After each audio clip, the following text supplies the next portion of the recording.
Yo, good day mga boss. Bagong araw, bagong misyon na naman dito sa ating munting tindahan. So ngayon, umaga, nandito tayo sa beta shop para mag-video ng mga available, no. So matagal-tagal din naman tayong hindi nakapag-vlog. Ngayon lang ulit tayo mag-vlog dito sa ating mga beta. So itong mga beta nga natin dito is nagkakalakihan na at ipapakita ko sa inyo ngayon kung anong update sa ating mga alagang isda. So papakita natin yan mamaya isa-isa. So tara, let's go. So yun mga boss, ito nga pala yung mga female beta natin na meron tayo ngayon. So pwede silang sorority at pwede rin silang isa-isa. So maganda to pang materyales, saktong-sakto sa beta breeding nyo. So dito naman mga boss, ito naman yung mga available nating mga male na black cats. So ito naman yung mga going junior to regular size. Meron ng mga good size. Ito yung mga yon. So ito mga male to. So pwede na to pang materyales. I-condition nyo na lang. Condition naman sila, pero mas maganda kung i-condition nyo sila ulit bago i-breed, no. So yan ang tips ko sa mga buyers ko. Yan. So karamihan ng mga bumabalik sa atin is nagsasucess yung breeding nila, kasi tama naman yung turo natin sa kanila. So yan, sa mga gusto mag-breed, ito yung mga available nating beta. So dito mga boss, ito yung second layer natin. So meron ditong mga bote ng labad sa loob, no. So yung iba dito is pares na, pero yung iba kasi parehas male, no. So dinidisplay na lang din natin dito para makita ng mga nagpupunta rito yung mga pwede nilang bilhin, no. So yan, ayan yung mga meron tayong mga beta dito sa beta shop. So assorted strain mga boss, pero halos lahat yan good condition. So walang bad condition dito kung makikita nyo. So yan, ito yung mga beta natin na nag-groom na. So yan, medyo gumaganda na talaga sila. Naglalabas na yung ng mga kulay. Yung iba nga dito is nag-molt na talaga, ano. So yan, dami nating mga beta na available. Halos magkakamukha, magkakapatid lang din kasi yan. So meron lang tayo dito neon, black base, dark base. Yan mga boss, ang dami, pati AOC. Yeah. So dito naman mga boss, sa mga naka 1.5 natin, ito yung mga beta natin na mga female beta. So ito yung mga palakihin natin na mga female beta na kinokondisyon natin, no. So ganito yung proseso natin bago natin ibenta sa market. So yan, dito ko sila pinapalabas ng mga kulay para makita natin talaga kung ano talaga yung mga ganda ng mga beta natin. So yan, meron pa nga dito mga boss, ito tulad nito, ang gandang mga beta nyan. So napakaangas nyan pag mga nasa aquarium na. So yun mga boss, dito naman tayo sa beta breeding natin, no.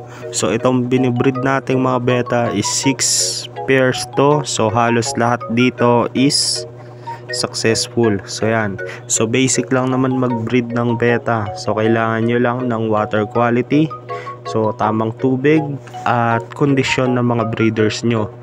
Yan, so naglalagay lang tayo ng plastic sa ibabaw at talisay leaves sa kada breeding tub para dun iitlog yung mga alaga nating mga beta. So magkasama lang sila dito ng every 3 days. At pag wala silang itlog ng 3 days is paghiwalay nyo na, condition nyo na ulit. So kung may itlog naman, pwede nyo sila i-condition ulit. So after 2 weeks, 1 month, pwede nyo sila i-breed, no.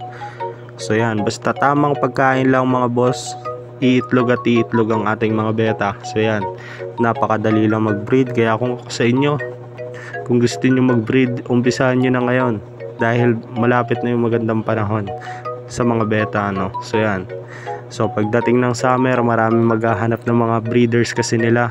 Kaya ito yung tamang time para mag-breed tayo ng mga i-out natin sa summer. So yan, so napakaganda lang mga boss. So 6 na pares ang breed natin, lahat success. So maganda yan, magandang magandang umpisa this year. So yan, after nito is magkukondisyon na naman tayo ng mga susunod nating isasalang na breeders. So yan, so tuloy-tuloy lang. So every week maglalabas tayo ng mga breeders natin para maglabas ng mga itlog, dahil sayang yung panahon, no. Dapat massive breeding ulit. So Ganyan lang ang proseso natin. Dito nga meron na napisa mga boss, pero kulang pa yan. Ayan, ang konti ng fry niya. So babawi tayo sa susunod na salang niya. Yan, ganyan talaga lalo kapag junior or going breeder sa isang beta. So konti lang yung mga fry na nilalabas. Pero pagtapos naman ng unang breeding nila, sunod-sunod na yan. Ang dami ng fry niyan, lalo kung condition sila, no. So ganyan lang talaga kadali mag-breed. Tuloy-tuloy lang. So dapat tamang pakain, mataas sa live foods, mas maganda. Para mas maganda yung bigay na mga paanak nila sa atin, no. So ganyan lang mag-breed ng mga beta mga boss. Sobrang basic. Ganyan lang, sa ice creaman lang, okay na yan sila. Kita nyo naman ang kakapal ng bubble nest, no. At syempre kailangan din sila may istorbo.